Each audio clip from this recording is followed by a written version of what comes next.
All right, so this lesson is the Period 2 Retrospective, an introduction to Period 3 of world history. Now, Period 3 goes from 600 to 1450 CE, and is sometimes known as the post-classical period.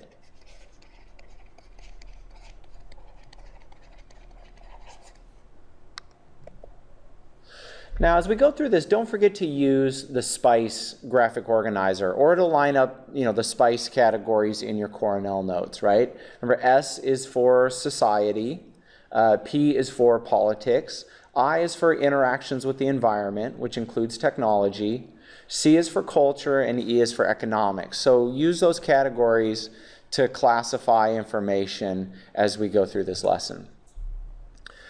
Now, the new big thinking skill that I really want to push in this unit is continuity and change over time. And we're going to be writing a continuity and change over time essay as a part of this unit. Now, continuity, the root word is to continue. These are things that don't change for societies. English is a continuity in American history. And change, well, changes are changes, right? Women having the right to vote is a major change in American history. Right, so the big questions for continuity and change over time are: what caused these changes? Why did these people change? Why didn't these people change? That would be a continuity question. And how did those changes cause other changes, right? And so, just really the dynamics of civilizations.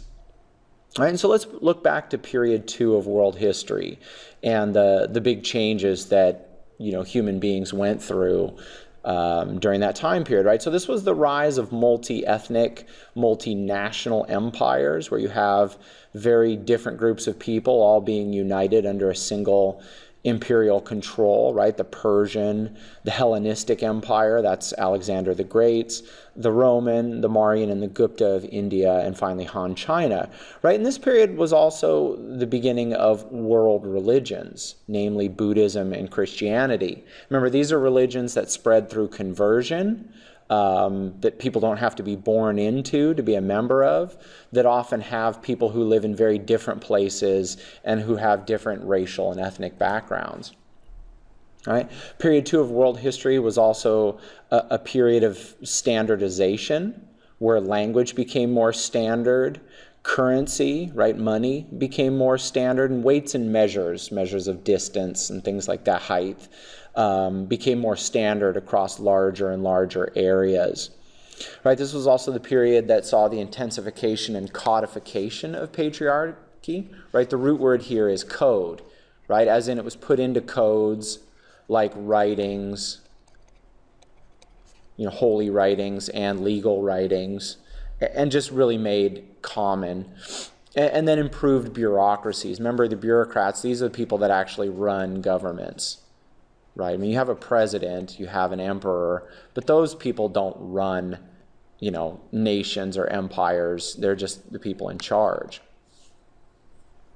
Right? And some of the big triggers of change, some of the big triggers that define the difference between Period 2 and Period 3, the collapse of all those empires that I mentioned, and we'll go into that in a little more depth in a moment. Increased STEM achievements, and remember, STEM is science, technology, engineering, and mathematics. Increased trade, which often had to do with those STEM achievements, and we'll go into this in more detail in a moment as well. And finally, cultural and religious diffusion. And remember, diffusion means to spread. Right, so one of the big changes, as I said, is the collapse of empire. Right, the Roman, the Sassanid dynasty. This was another Persian empire that came after the Achaemenids, the Gupta dynasty, and finally the Han dynasty, right? And so, these are the big empires of the Eastern Hemisphere. These are the major population centers of the entire world. And so when these collapse, you basically have a world in turmoil.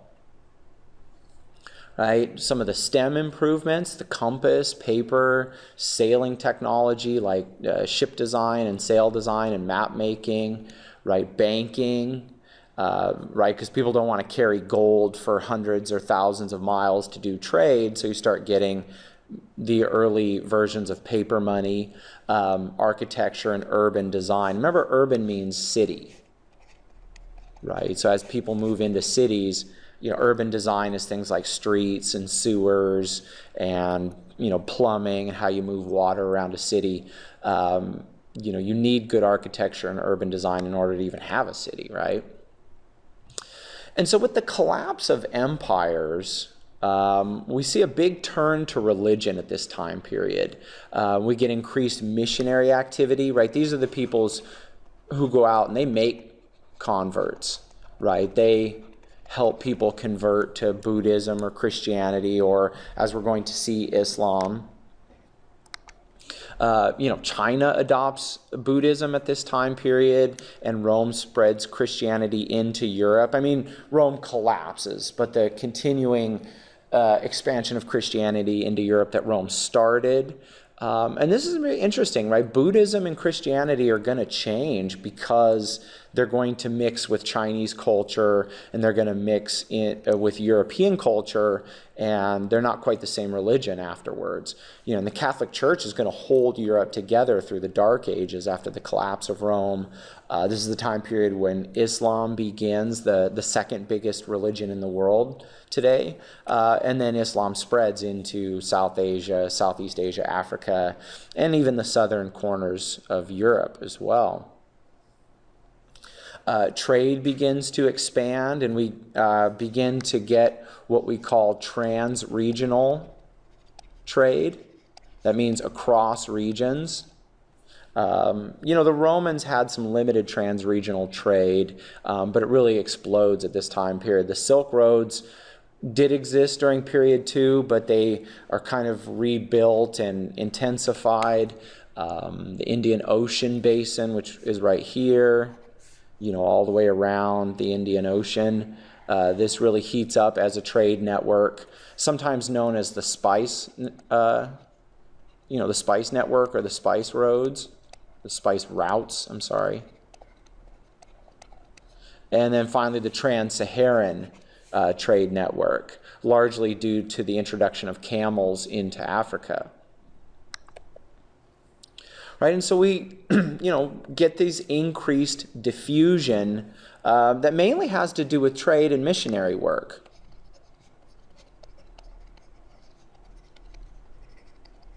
And often traders and missionaries, kind of went together, and they spread their religion and their language and their scientific knowledge, as well as diseases, right? We're going to look at the Black Plagues as a part of this unit. Right, and so this begins to create what we call transnational affinities. Now, an affinity is these are groups of similar people. Right, you and I might have an affinity over football, or I might have an affinity with someone who lives in England because we're both fans of Shakespeare. Transnational just means across national borders, right? And the big transnational affinities that come out of this time period are Islam, the expansion of Christianity, the expansion of Buddhism, increasing trade networks, things like that. People begin to become linked with people who are very different from them, either, like I said, because of religion or business. Right? And so this is going to set up a real clash of civilizations, and that's going to be one of our driving questions for this unit. Is there a clash of civilizations? And we're moving towards really global or world history. It's not until people have a real big impact on each other all around the world that we can talk about world history. So in some ways, we haven't even started it yet. Right? Of course, there are some continuities. The continuation of aristocratic and monarchical political systems. Remember, monarch means king or emperor. Right? So, there are no democracies or anything like that. I mean, it's still big, powerful, aristocratic men in charge. The gender roles don't change much, and most of the world is still pretty patriarchal. Still a continuation of slavery and peasantry and people being forced to work without much choice and without much pay. And we're going to see a continuing influence of Greek or Hellenistic thinking and culture on, and Rome's culture on North Africa and the Middle East and Europe. And outside of the Eastern Hemisphere, there are some continuities and some changes as well, right? This is the period in which people start expanding throughout the Pacific Islands, and in which the two major empires of the Western Hemisphere rise. I'm talking about the Aztecs and the Incas. We also see some early civilization developing in the Mississippian region, basically along the Mississippi River in what is now the United States. But for the most part, people in the Western Hemisphere didn't change very much because they weren't in very much contact with one another. Again, whether we're talking about Native Americans, the Aztecs, the Inca, the Pacific Islanders, they didn't have a whole lot of contact with the rest of the world. And so, for the most part, they just experienced continuities. And that really has to do with geographic isolation. These were very isolated places because people's ability to move things with large ships just wasn't there yet. I mean, the Pacific Islanders had great sailing technology, but as we see here, these are largely smaller craft. I mean, we don't get the big, heavy ships until much later into period 3. And so that's why these people were much more isolated than the North Africans and the Chinese and the Romans and the Byzantines, who could basically ride horses and get everywhere. Right, and so period 3 is going to end on the eve of Columbus, which I chose as kind of a catchy term. A lot of people these days, they think Columbus is a bad guy. Maybe he was, maybe he wasn't, but you can't argue what an impact he had. And so this unit in our year is going to really wrap up on the eve of Columbus, when the Atlantic and the Pacific were completely and publicly bridged. I mean, there's a possibility that Africans came to the New World. There's a possibility that Vikings came to the New World. But, they didn't stick around. They didn't last. They didn't have a big impact.